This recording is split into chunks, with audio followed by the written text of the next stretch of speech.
Hi, ladies and gentlemen, Village Stage Caravan Capers, episode 3. Now, here I am in Wales. Yes, I'm in Wales, the birthplace of the world's best and most famous singers. We've got Harry Seacombe, Tom Jones, Bryn Terfel, Shirley Bassey, Mary Hopkins, and the amazing Greg Rowlands. So here he is. Here he is, Greg. I'm pleased to have you with me. Thanks for having me, Greg. Yeah, cheers. So, Greg, how does it feel to be listed amongst those greats? There's probably some fabrication of the truth in there somewhere, but it feels all right, yeah. It feels all right? Well, that's good. But seriously, Greg, we met at the Newport Folk Club, 2 or 3 years ago, at least 2 or 3 years ago, and I loved your singing. I really did. And you've done a spot for me on Lunchtime Live last year. Which I thoroughly enjoyed. But professionally, most of your life you've been a farmer. So is that kind of... has music been the relief from farming, or farming the relief from music? Well, most of my life, my working life, my daytime job was with the local authority, but I was brought up on a farm.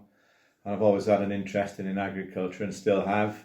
We don't farm anymore, but we've always sung as a family.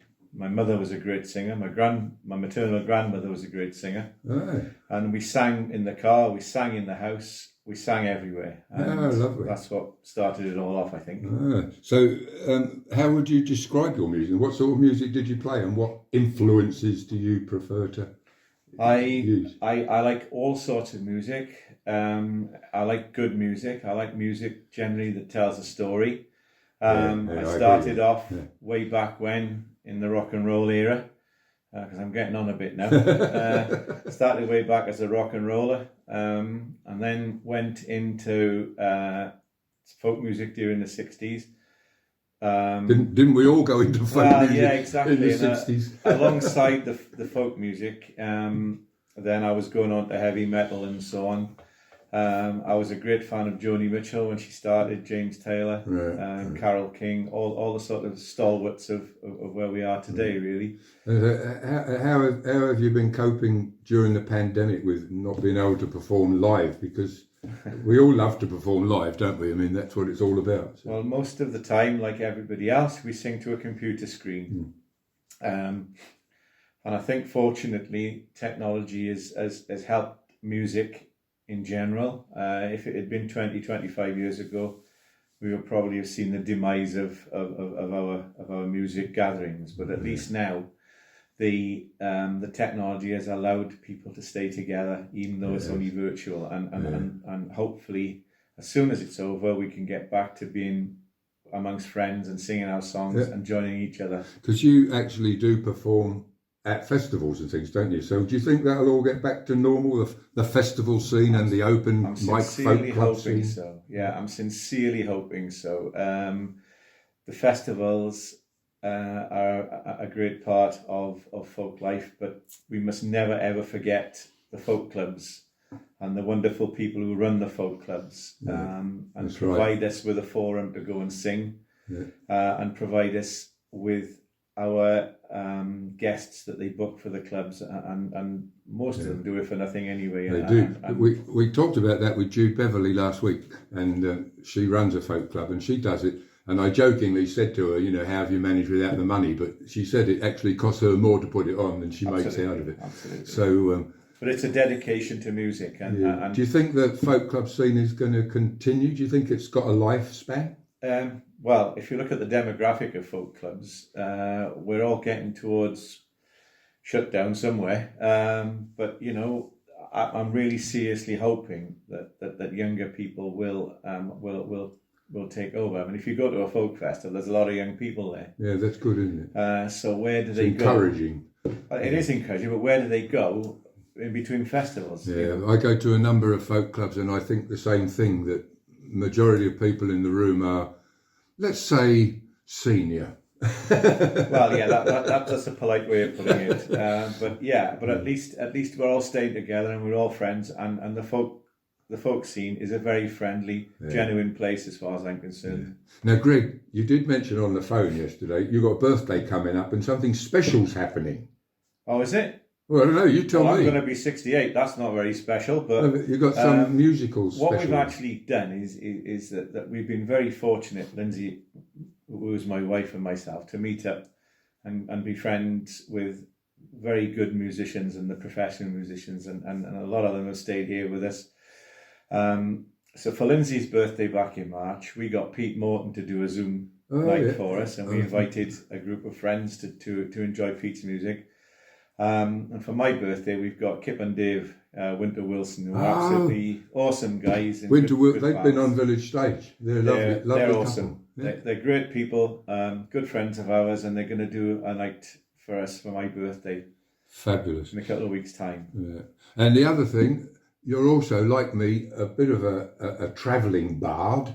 You've got a motorhome and you drift around. Do you do things like me? Do you look for places to sing before you look to where you're going to camp, or do you look to where you're going to camp and then go and find a folk club? I have a very, very keen wife who generally looks around to see if we can find anywhere to sing. And if there's anywhere remotely near, we're prepared to go and torture them with this old Welsh voice. About torture. And generally, we've made lovely friends throughout the country by visiting folk clubs and little gatherings and festivals and so on. Great. Okay. Well, look, talking about that old voice of yours, what about, as a special treat to our viewers today, we give them a performance of that song that I love you doing, For Now I'm Just a Country Boy. Because you are, aren't you? I am a country boy. I'm going to swing the camera over here. Ladies and gentlemen, Greg's going to do a song for us. Here we go. This is I'm Just a Country Boy.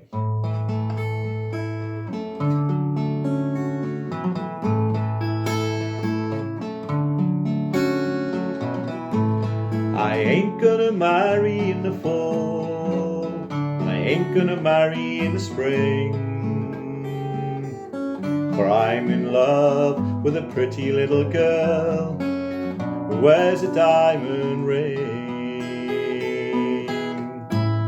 For I'm just a country boy, money have I none, but I've got silver in the stars, gold in the morning sun, gold in the morning sun.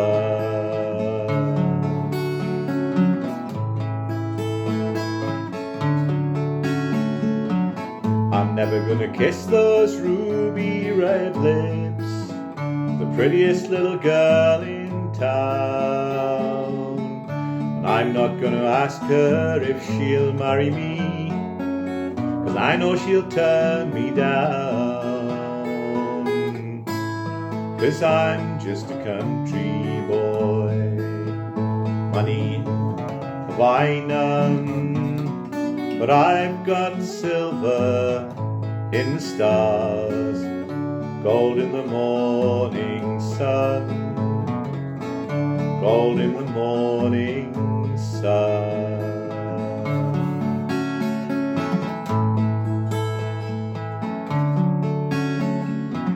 I never could afford a store-bought ring with its sparkling diamond stones. All I can afford is a loving heart, the only one I own. For I'm just a country boy, money have I none, but I've got silver in the stars, gold in the morning sun, gold in the morning sun. No, I ain't gonna marry in the fall, I ain't gonna marry in the spring, for I'm in love with a pretty little girl who wears a diamond ring.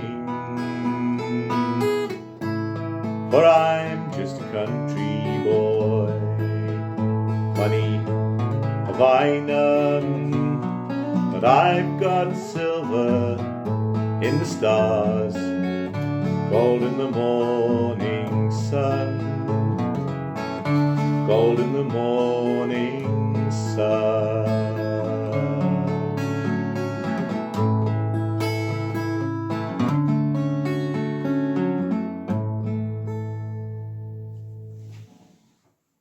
Well, Thank you, Greg. That was absolutely beautiful. In fact, if we'd have rehearsed that, I would have harmonied that chorus line with you, but I didn't want to come in and spoil it. Thank you for the interview. Thank you for your lunch. Thank your wife for lunch. And hopefully, maybe, with your camper, you'll get over to Angmering one day and we'll give you a spot at the village stage. Okay, thanks so much, Geoff, for taking the trouble to come and see me. No, thank you for having me. See ya. Thank you. Bye, everyone.